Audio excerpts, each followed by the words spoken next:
말씀을 우리 다 같이 봅시다. 디도서 1장 1절에서 우리 4절까지의 말씀을 우리 보겠습니다. 하나님의 종이요 예수 그리스도의 사도인 나 바울이 사도된 것은 하나님의 택하신 자들의 믿음과 경건함에 속한 진리의 지식과 영생의 소망을 위함이라. 이 영생은 거짓이 없으신 하나님이 영원전부터 약속하신 것인데 자기 때에 자기의 말씀을 전도로 나타내셨으니 이 전도는 우리 구주 하나님이 명하신 대로 내게 맡기신 것이라. 같은 믿음을 따라 나의 참 아들 된 디도에게 편지하노니 하나님 아버지와 그리스도 예수 우리 구주로부터 은혜와 평강이 내게 있을지어다. 아멘. 우리가 지지난주에는 전도의 준비, 전도의 시작, 그리고 오늘은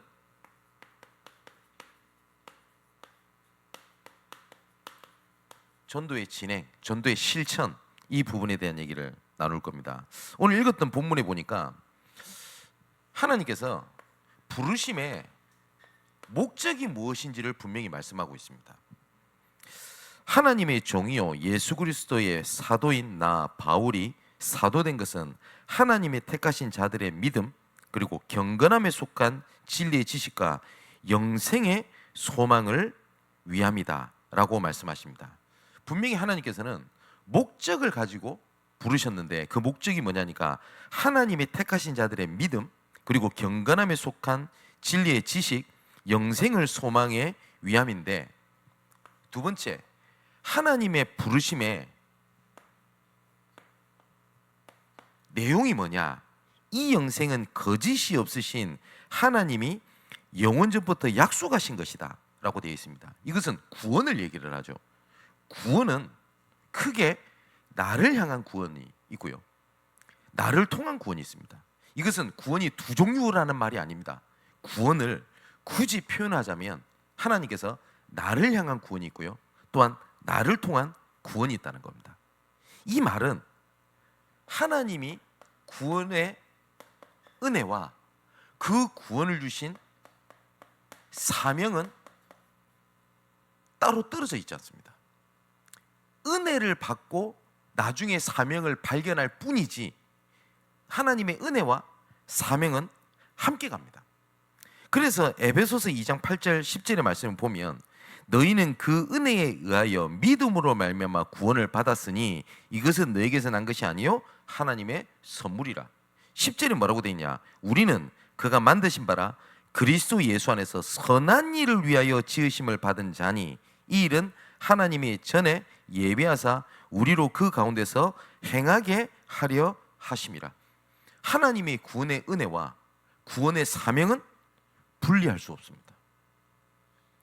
또한 고린도전서 15장 10절에 보니까 나의 나 된 것은 다 하나님의 은혜로 된 것이니 내게 주신 그의 은혜가 헛되지 아니하여 내가 모든 사도보다 더 많이 수고했으나 내가 한 것이 아니요 오직 나와 함께 하신 하나님의 은혜로라. 하나님이 주신 은혜가 사명의 원동력이 됩니다. 그렇기 때문에 은혜를 놓친 사명은 반드시 한계가 옵니다. 그죠? 하나님께서 나를 전도자로 부르시고 교역자 혹은 중직자, 직분자로 부르셨을 때 내가 지치고 번아웃이 왔다라고 하는 것은 다른 데 있지 아니하고 하나님의 은혜를 놓쳐버린 것에 있습니다. 또 디모데후서 1장 9절에 보니까 하나님이 우리를 구원하사 거룩하신 소명으로 부르심은, 보세요, 하나님께서 우리를 구원하사 거룩하신 소명으로 부르심은 우리의 행위대로 하심이 아니요 오직 자기의 뜻과 영원전부터 그리스도 예수 안에서 우리에게 주신 은혜대로 하심이라. 여기도 보니까 은혜와 사명은 함께 갑니다. 또 요한복음 20장 21절에 보니까 예수께서 또 이르시되 너희에게 평강이 있을지어다 아버지께서 나를 보내신 것 같이 나도 너희를 보내노라.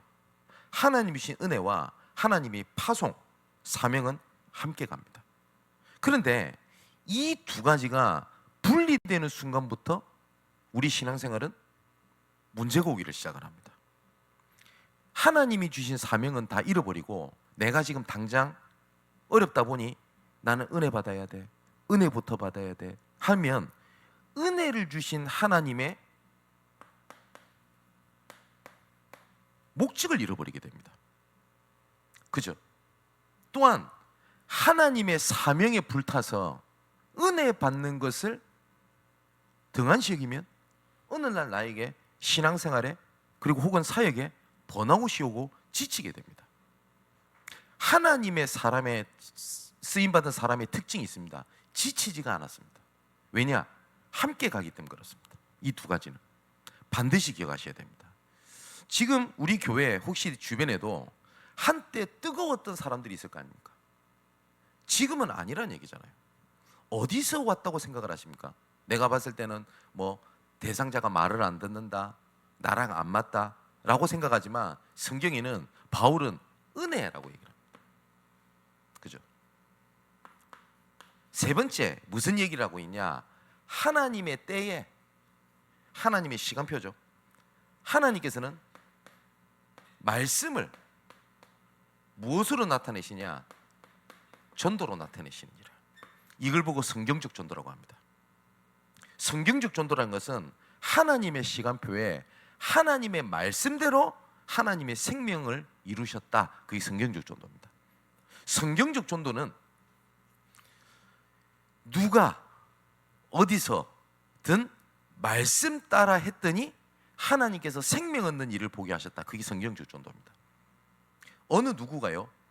열심과 헌신과 노력과 인격을 다 동원을 해서 전도하는 게 틀린 게 아닙니다. 그거는 분명히 존중받아야 될 일이고 감사해야 될 일입니다. 근데 그걸 보고 성경적 전도라고 하지 않습니다. 왜냐? 우리는 그렇게 할 수 없잖아요. 그렇지 못한 사람은. 그죠? 인격적으로 전도한 걸 보고 성경적 전도라고 할 수 없습니다. 왜냐? 인격은 다 사람마다 다 다릅니다. 어떤 사람은 자기 온 재산을 들여서 경제를 들여서 전도하는 사람이 있습니다. 감사할 일이죠. 분명히 칭찬받을 일입니다. 하나님의 칭찬도 있을 것입니다. 근데 그걸 보고 성경적 전도라고 하지를 않습니다. 그러면 경제적으로 어려운 사람은 못한다는 얘기가 되지 않습니까? 그죠?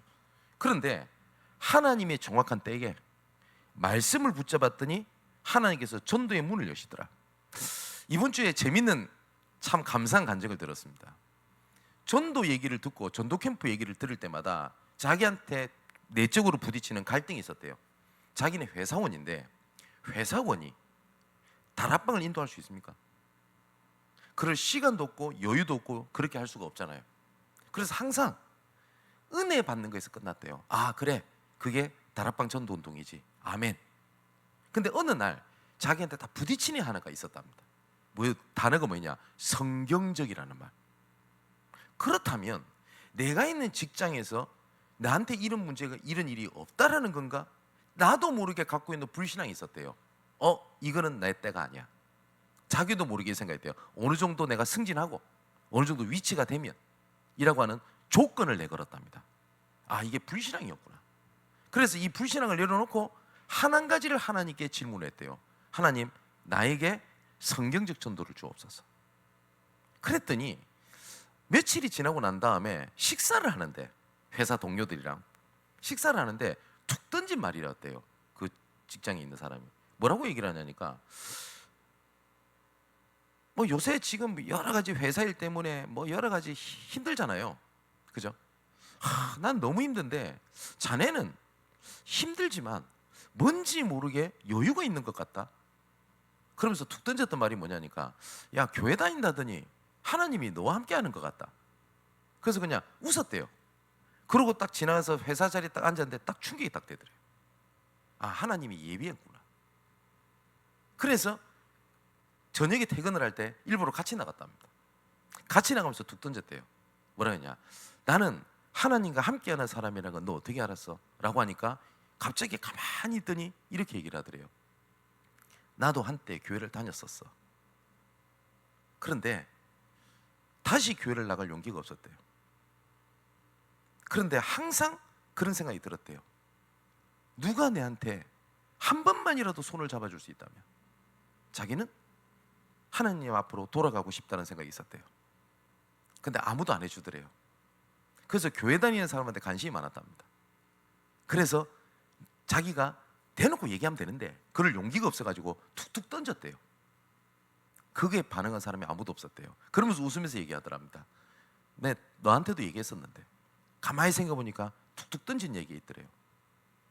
내가 그거를 못 봤지? 이 사람은 계속 사인을 보내고 있었대요.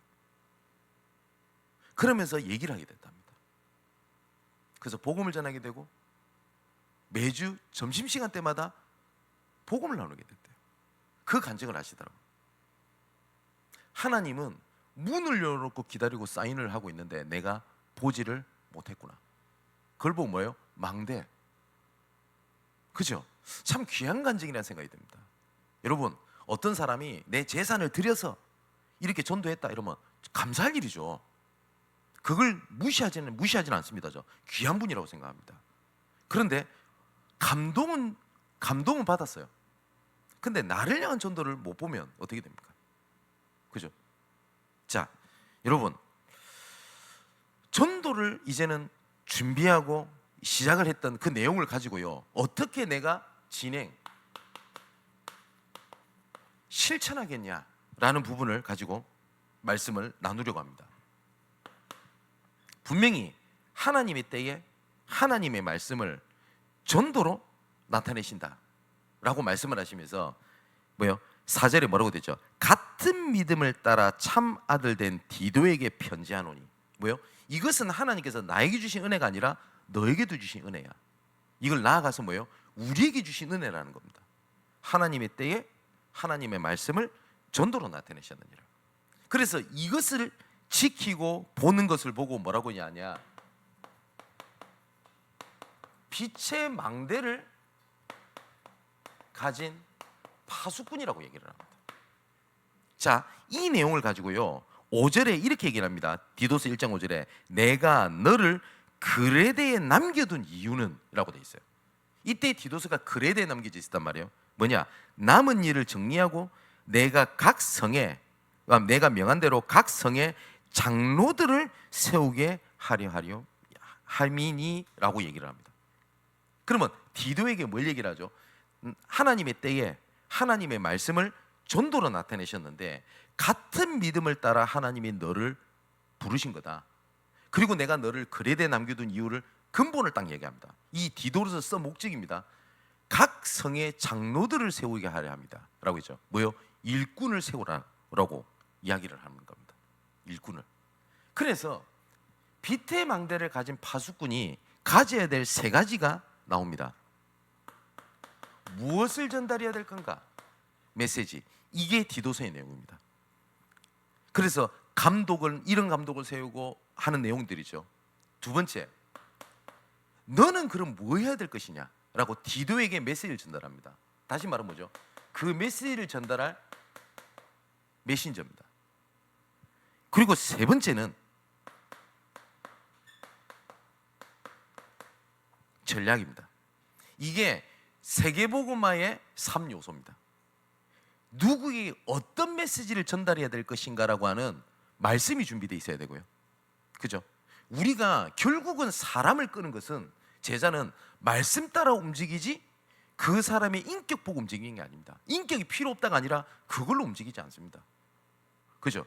그리고 그 얘기를 이거를 복음의 준비라고 얘기를 하면 메신저라고 했을 때 이거는 그릇입니다. 누가 전달하느냐가 중요하죠. 그죠?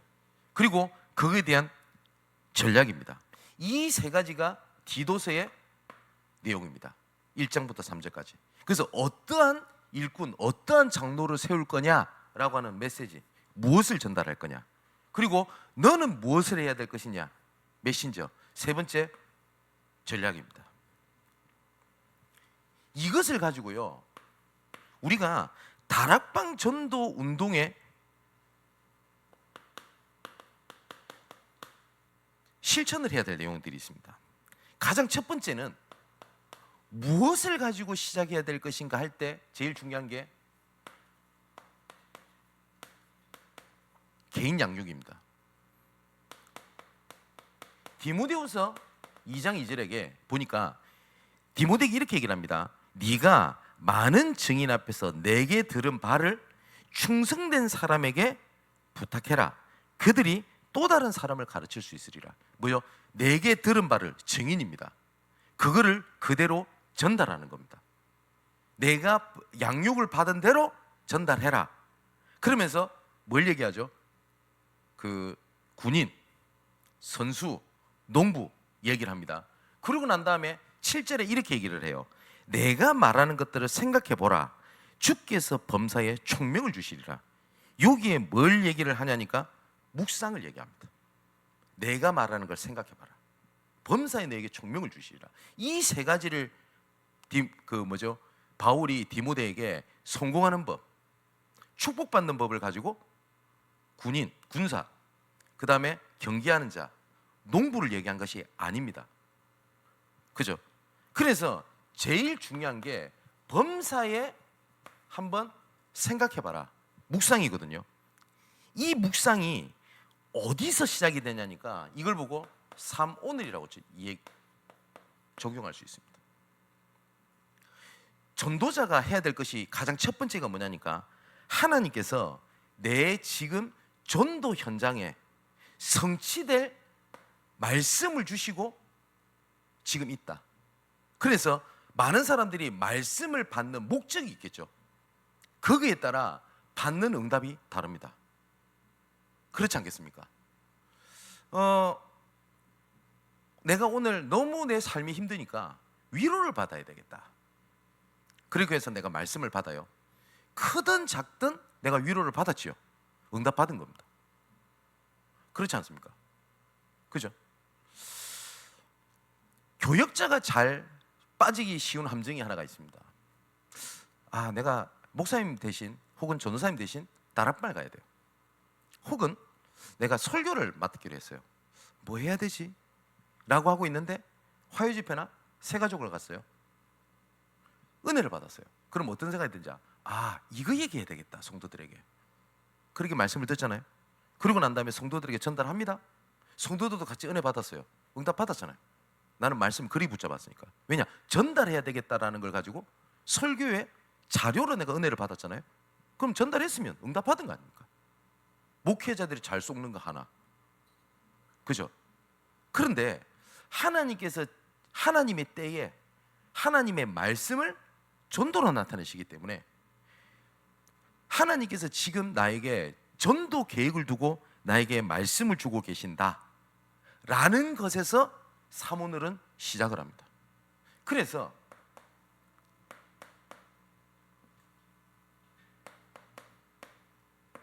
오늘의 전도, 오늘의 말씀, 오늘의 기도, 이게 사모늘입니다. 근데 대부분 전도라는 계획을 빼고 사모늘을 포럼을 하게 되면 반드시 이런 포럼이 나올 겁니다. 내가 일주일 동안 어떻게 살았니? 말씀을 붙잡았니? 못 붙잡았니? 내가 했니? 못했니? 이렇게 나올 겁니다. 반드시. 그러면 나중에 이것이 뿌리가 내려져 버리면 뭐에 나중에는 체질이 돼버리냐면 내가 했니? 못했니가 나옵니다. 내가 요랬더니 응답을 받고 요랬더니 응답 못 받고 나올 겁니다. 그런데 말씀의 인도 받다 보면요, 나는 실수인 줄 알았는데 하나님이 문을 여신 거예요. 나는 연약함인 줄 알았는데 그게 아닌 거예요. 나는 사역을 해서 렘넌트의 문제로 봤는데 문제가 아니라 하나님이 문을 연 거예요. 이 누가 하신 거죠? 하나님 하신 거예요. 그러면 포럼에서 뭐가 남아야 되냐? 내가 했다 안 했다가 아니라 하나님께서 말씀대로 일을 행하셨다, 이게 확인되어져야 되거든요. 근데 이걸 확인하지 못하면 자꾸 포럼이 어디로 올라가야 되냐니까 내가 일주일 동안 어떻게 살았고, 내가 붙잡았고 못 붙잡았고, 그러니까 붙잡았더니 여기에 보였고 못 붙잡았으니까 안 됐고, 이렇게 나오는 겁니다. 자, 이것이 가장 첫 번째 전도의 시작입니다. 첫 번째로 전도를 한다 안 한다 이전에 이 생각입니다. 이번 주에 하나님께서 강단을 통하여 혹은 기도 수첩을 통하여 혹은 내가 집회 때 은혜 받은 걸 통해서 전도 계획을 두고 하나님께서 말씀을 주셨다, 이것을 시작하는 거거든요. 이래 놓고 뭐라는 거냐? 내가 있는 지역, 현장에 가장 첫 번째 뭐라는 거냐? 이 일을 지속하는 말씀 운동을 펼쳐놓는 겁니다. 그래서 다락방의 정의는 뭐냐? 내가 있는 지역에 하나님의 계획이 있음을 알고 말씀 운동을 먼저 일으켜 예수 생명, 예수 능력 하는 것, 이겁니다. 그럼 가만히 한번 생각해 보십시오. 직장 생활을 우리 교회 성도들은 거의 대부분 합니다. 거의 100%인 것 같았거든요. 맞벌이 아닙니까?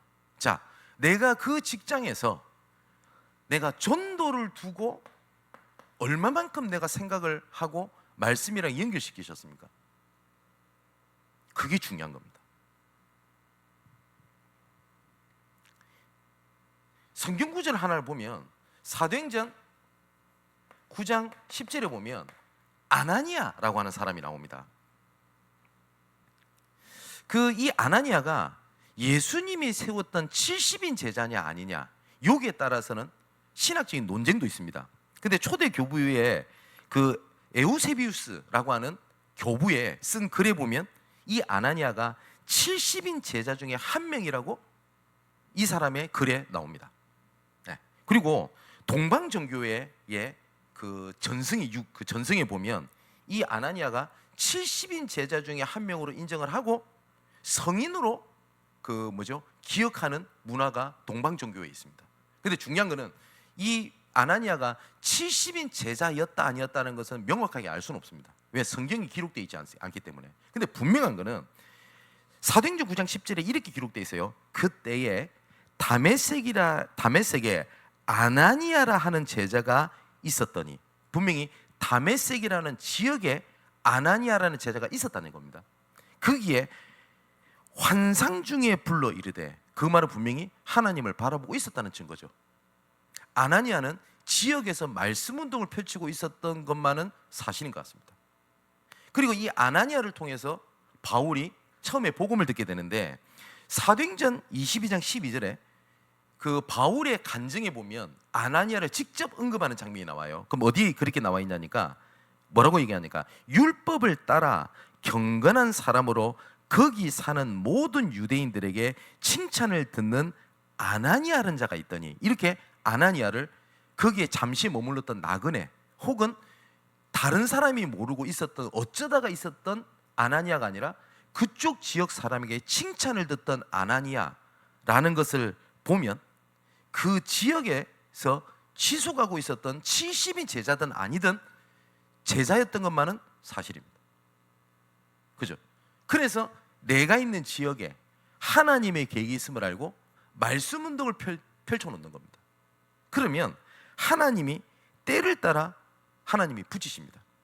그러고 난 다음에 이런 아나니아에게 11절에 보면 예수님께서 이렇게 말씀하십니다. 주께서 이르시되 일어나 직가라 하는 거리로 가서 유다의 집에 다소 사람 사울이라 하는 사람을 찾으라. 그가 기도하고 있는 중이다. 여기에 보면 예수님이 세 가지를 말씀하십니다. 직가라는 거리, 지역, 유다의 사람이라는 장소, 그 다음에 거기에 있는 다소 사람 사울. 사도행전에 항상 세 가지 단어가 나옵니다. 지역 이름과 장소 이름과 일꾼 이름이 항상 같이 나옵니다. 이게 사도행전에 나오는 영적 원리입니다. 예수님께서도 직가라는 지역, 그 다음에 유다라고 하는 사람의 장소, 그 다음에 거기에 함께하는 다소 사람 사울을 말씀하셨다는 겁니다. 그래서 지역의 말씀 운동을 펼쳐놓으라고 하는 것은 성경을 읽으라고 하는 것이 아니라 디모데후서 4장 1절에 4절을 보니까 너는 때를 얻든지 못 얻든지 말씀을 전해라 라고 하면서 5절에 뭐라고 되어 있습니까? 너는 모든 일에 신중하여 고난을 받으며 전도자의 일을 하며 내 직무를 다해라 라고 되어 있죠. 그래서 전도자의 삶이라고 하는 것은 전도를 많이 하는 것이 아닙니다. 그 사람마다 하나님이 맡겨놓은 분수와 분량이 있어요. 그죠? 그래서 어떤 사람은 100명을 전도했기 때문에 위대한 전도자고, 나는 1명을 전도했기 때문에 나는 부족한 전도자고, 성경은 그렇게 얘기하고 있지 않습니다. 중요한 것은 뭐냐니까 내가 모든 것을 전도로 생각하고 있냐? 바울이 디모데후서 4장 5절에 뭐라고요? 모든 일에 신중하여 뭐요? 전도자 일을 하며 내 직무를 다하라. 모든 일에 신중하라고 하는 것은 뒤에 나오죠. 전도자 일을 위한 겁니다.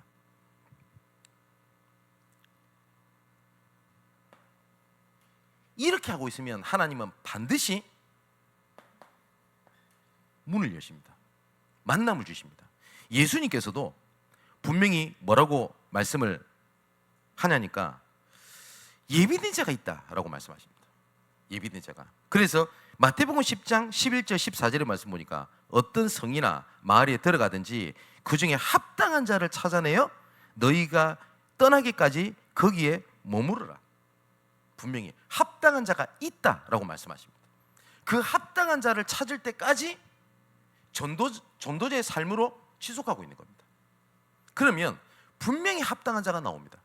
이걸 보고 다른 말로 말하면 사람 캠프라고 합니다. 그때 예수님께서 또 이어서 말씀하십니다. 마태복음 10장 18절을 보니까 또 너희가 나로 말미암아 총독들과 임금들 앞에 끌려가리니 이는 그들과 이방인들에게 증거가 되게 하려 하심이라. 너희를 넘겨줄 때에 어떻게 또는 무엇을 말할까 염려하지 말라. 그때에 너희에게 할 말을 주시리니 말하는 이는 너희가 아니라 너희 속에서 말씀하시는 이 곧 너희 아버지의 성령이시니라. 하나님께서 문을 어떻게 여신다고요? 만남을 통해서. 나중에는 너희들이 잡혀가게 될 거야. 사건 캠프를 말씀하시잖아요. 이 모든 것을 뭘로 봐라? 문으로 보는 겁니다. 그래서 전도자는 문제가 아니다로 본 게 아닙니다. 이것이 어떻게 문이 될 수 있냐라는 걸 본 겁니다. 그죠? 예수님께서도 요한복음 9장에 수예배 때 결론에 말씀드렸지 않습니까? 이 사람 죄입니까? 이 사람 부모 죄입니까? 제자들의 눈은 뭐였죠? 왜 그렇지? 죄 때문에 그런가? 그러면 죄 지어도 된다는 말입니까? 그 말을 얘기하는 게 아니잖아요. 예수님께서 뭘 보셨어요? 이 사람을 향한 하나님의 계획이 있다. 이걸 보셨고 다른 제자들은 뭘로 봤죠? 이 사람 죄일까? 아니면 뭔 죄일까? 원인이 뭘까? 그럼 어떻게 해결해야 될까? 이 방법을 찾거든요. 근데 예수님은 계획을 보셨어요. 그래서 예수님이 하신 말씀 다시 보십시오. 마태복음 10장 19절에 너희를 넘겨줄 때에 어떻게 또는 무엇을 말할까? 염려하지 마라. 우리가 하고 있는 내용 똑같잖아요. 어떻게 해야 됩니까? 현장 가서 뭘 말해야 됩니까? 그죠? 그 예수님 뭐요? 그때에 너희에게 할 말을 주실 것인데 말한 이는 너희가 아니라 너희 속에서 말씀하신 이 곧 너희 아버지의 성령이시니라. 이 합당한 자 중에 뭐가 있냐? 분명히 지속할 수 있는 사명자가 있습니다. 이게 하나님의 방법입니다. 그러면 이런 사람들을 만났을 때 어떠한 세 번째 메시지를 던져주겠냐 하는 것이 EBS 개인 양육에 보면 1과부터 12과까지의 내용이 정리되어 있습니다. 우리가 EBS 그 개인 양육, 그 다음 기초훈련 교재를 우리가 전도학교 때 봤지 않습니까? 여기 보면 첫 번째 훈련이 뭐냐? 영접의 의미의 구원의 실제. 이거 쉽게 말하면 뭡니까? 나를 향한 구원, 또한 나를 통한 구원 계획이 있다. 그리고 훈련 두 번째는 뭡니까? 체질을 해결해라. 왜냐? 많은 사람들이 우상, 불신앙, 동기에 뿌리 내려 있으니까. 세 번째는 뭡니까? 종교 생활과 복음의 구분입니다. 많은 사람들이 종교와 복음을 구분 못하거든요. 네 번째는 뭐죠? 대적과 어떻게 그 대적과 싸워서 이기겠냐. 다섯 번은 뭐죠? 새로운 갈등에 도전해라. 왜냐하면 예수 믿은 사람들이 평소에 없던 새로운 갈등이 반드시 옵니다. 반드시 따라올 수밖에 없습니다. 그죠? 그리고 기도 응답이 뭐냐? 날마다 인도받고 응답받는 게 뭐냐? 그게 훈련 첫 번째에서 7번째입니다. 그래서 유목사님께서 전도 캠프 이후에 열매 관리를 어떻게 하겠냐? 다락방에 대한 그림을 그려줘라. 할 때 반드시 전달해야 될 메시지 7가지가 1가부터 7가까지 내용이고요. 8가부터 12가까지가 사역자의 준비에 대한 메시지입니다. 자, 똑같이 이런 실천을 시작하라는 겁니다. 자, 그러면 간단합니다. 어떻게 내가 올바르게 전도를 하겠습니까? 할 때 내가 있는 지역에 지금부터 말씀을 어떻게 받는 거냐? 내가 힘을 얻어야 되겠다. 뭐 그렇게 그것도 필요하겠죠. 그렇게 말씀을 붙잡는 게 틀린 건 아닙니다.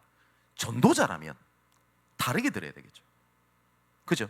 여러분, 똑같은 얘기라도 어린아이가 듣는 얘기랑 어른이 듣는 얘기랑 어른 중에서도 전문성 있는 사람이 듣는 거는 다 다르게 듣습니다. 전도자라면 하나님께서 나의 전도 현장에 전도 계획을 두고 말씀을 주고 계신다. 그래서 하나님의 때에 주신 하나님의 말씀을 뭘로 나타내신다고요? 전도로 나타내셨느니라. 그것을 시작을 하는 겁니다. 그러고 있다면 하나님이 만남을 주십니다. 혹은 어떤 문을 여시기 위해서 사건을 일으키기도 합니다. 그러면 그때부터 보는 눈이 달라져요. 어떻게 내가 봤냐에 따라서 보는 눈이 달라지는 겁니다. 그죠? 아까 처음에 우리 간증 들었을 때 어떤 그 회성원 한 분이 나에게는 이런 일이 있을 수 없다라고 하는 불신앙, 그거 좀 내려놨는데 평소에 했던 얘기가 들리들 안 합니까? 그 사람이 이 얘기를 했대요. 부끄럽더랍니다. 내 평소에도 너한테 계속 교회 얘기를 일부러 꺼냈는데 반응이 없었대요. 근데 가만히 생각해보니 그때는 맞더래요. 보세요. 그걸 보고 망대를 세우란다. 그러면 그 수에 합당한 수 중에서 어쩔 때는 지속하다가 말 사람도 있고 결국은 소수지만 지속할 사명자가 있는 겁니다. 자, 그게 전도의 가장 첫 번째 실천입니다. 마지막 결론으로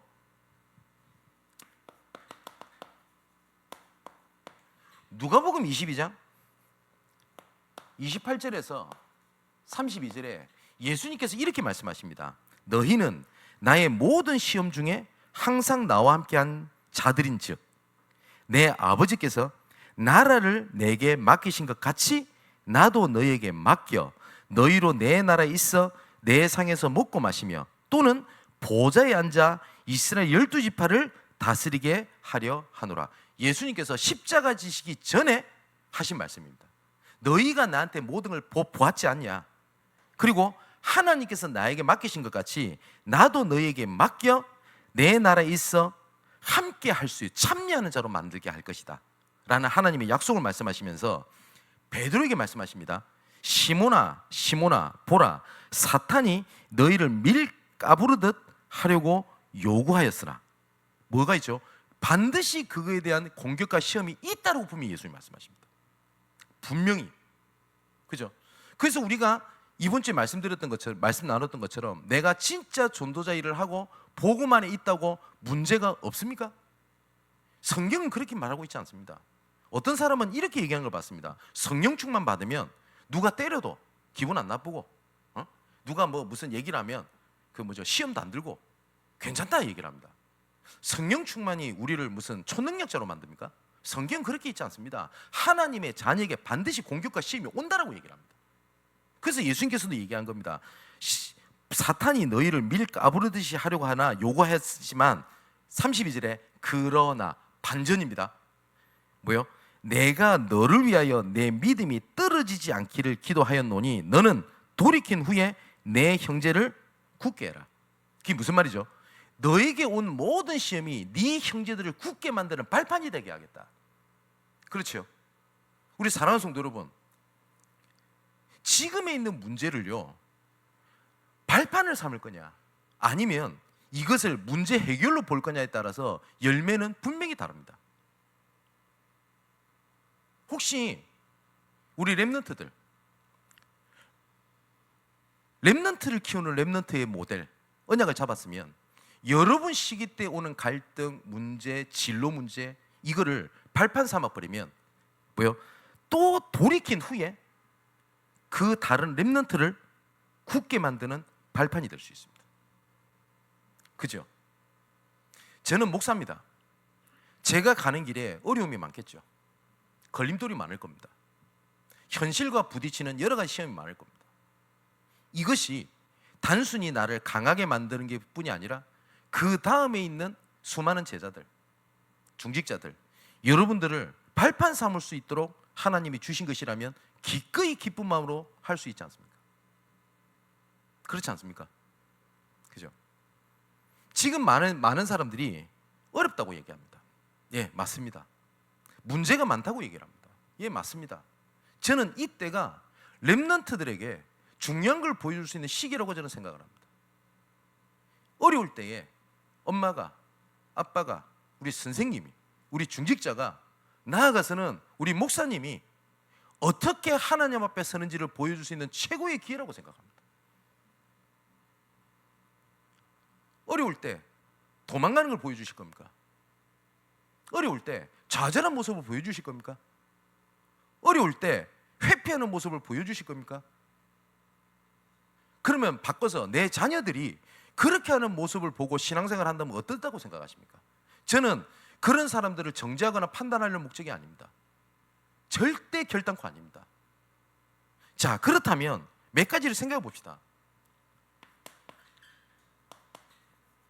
지금 내가 여러 가지 문제, 고통, 시험 앞에 내 생각이 하나님의 중요한 응답으로 갈 수 있는 이정표입니다. 그 생각이. 예레미야 29장 11절에 예수님께서 이렇게 말씀하셨습니다. 너희를 향한 나의 생각을 내가 안 하니 재앙이 아니요 평안이라, 미래와 희망을 주는 것이라. 하나님의 생각입니다. 어떤 사람은 좌절이다, 끝이라고 할 때 거기서 하나님의 소망을 본 자들이 있습니다. 그게 성경에 나오는 렘넌트 7명이요, 성경에 나오는 믿음의 사람들의 이야기입니다. 진짜 문제다, 가짜 문제 말고요, 진짜 문제라면 하나님의 축복을 안 당길 수 있는 갱신의 기회입니다.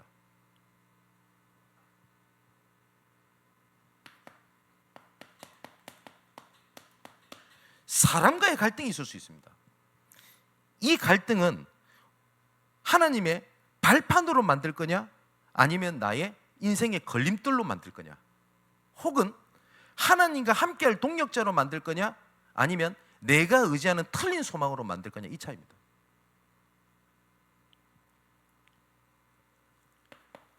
여러 가지 사건이 많을 겁니다. 왜 나는 이렇게 여러 가지 일이 많습니까? 그죠? 이거는 하나님의 필연적 계획입니다. 왜냐? 하나님께서 허락하지 않는 일은 우리 삶 속에 일어나지 않습니다. 하나님은 우연이라는 게 없어요. 그죠? 그래서 이걸 보고 하나님의 필연적 계획이라고 얘기를 합니다. 다섯 번째로, 핍박이 올 수도 있고 여러 가지 사건 앞에 우리 무능이 들어갈 수도 있습니다. 이때는 어떻게 내가 사단을 무너뜨리고 하나님의 계획을 보겠냐 할 때,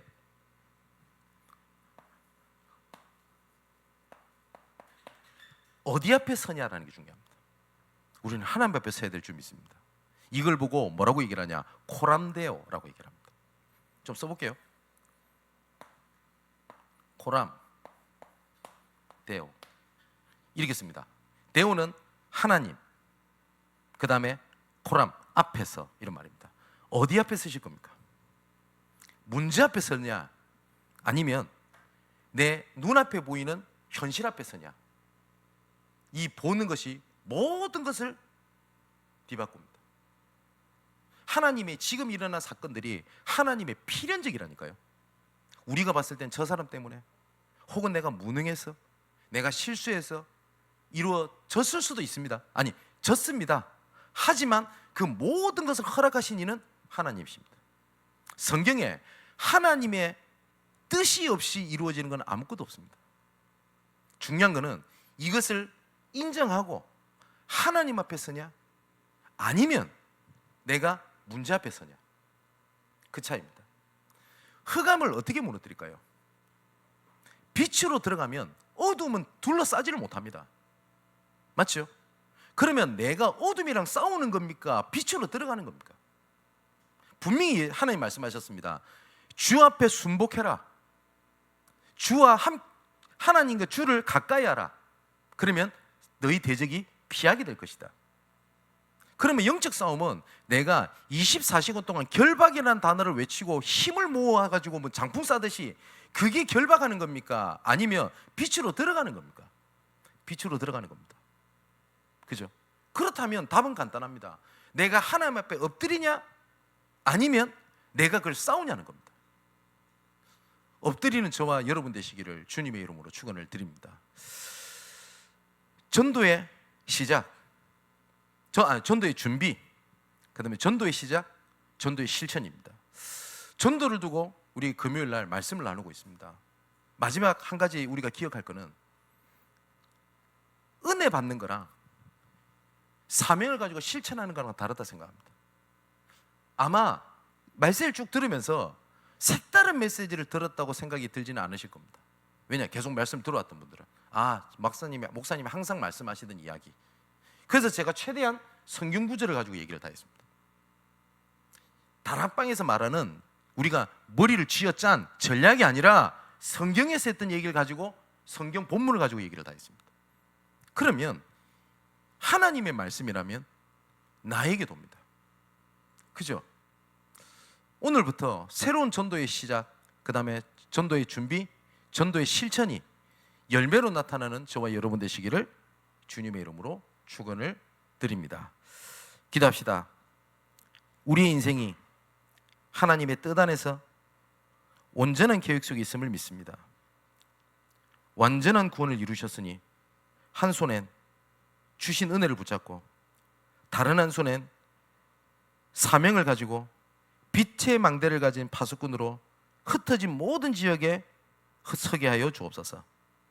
전도 계획을 두고 말씀을 정확한 때에 이루실 것을 바라본 전도운동을, 말씀운동을 시작하게 하여 주옵소서.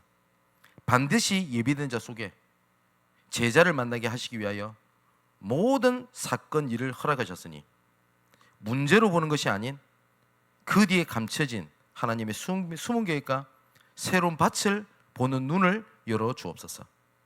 하나님 나라 일을 막는 사탄의 모든 관계를 무너뜨리는 유일한 이름이신 그리스도 앞에 겸손히 엎드립니다. 우리를 들어 주께서 마음껏 사용하여 주옵소서.